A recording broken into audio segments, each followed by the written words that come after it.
You saw the northern lights on the Jersey Shore, right? We were down the Jersey Shore. It was the sky turned pink for a time, but those are big storms, John. I mean, those are the rare X flares that come off the sun, and that is a little bit of a rarity. Every decade or so, we can get that type of a storm, but we are hitting that solar maximum, and that means that we could see more solar activity, more of these aurora borealis, especially up around the Adirondacks. You got to get closer into Canada, especially away from all the lights. Meanwhile, we're getting closer and closer now to 85 degrees, which puts us on par for normal. The last couple of days, it's been stuck in the 70s, so we're finally getting back into some summer heat, but with the heat comes the humidity, and you'll really start to feel that later this afternoon. Record on this date, 96 degrees back in the 60s. So some scattered showers across the Twin Forks this morning.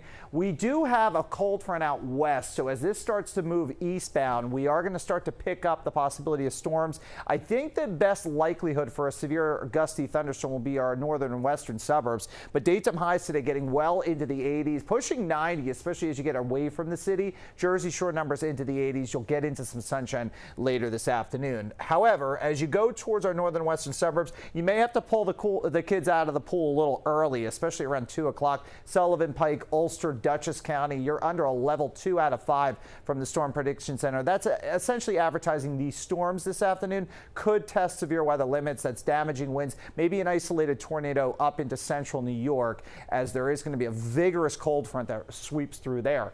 As it gets further to the south, I think that line starts to break up a little bit. Yes, there is the possibility of a scattered storm for tonight, but I don't think it's going to be severe situation from the city on south and to the east. Tomorrow afternoon, that front is firmly down to the south. High pressure starting to build back in. That high will deliver a very sunny day, a very warm afternoon with daytime highs getting close to 90. And then Monday, a beautiful afternoon, still high pressure in control. That's shoving all the moisture to the south.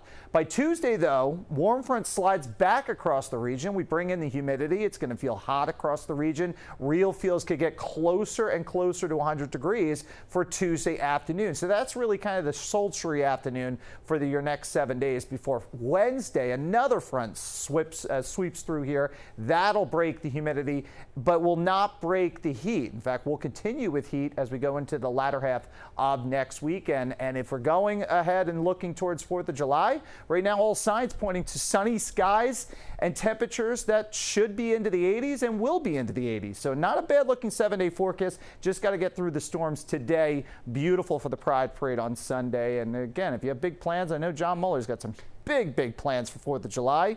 You're good to go, John. No issues.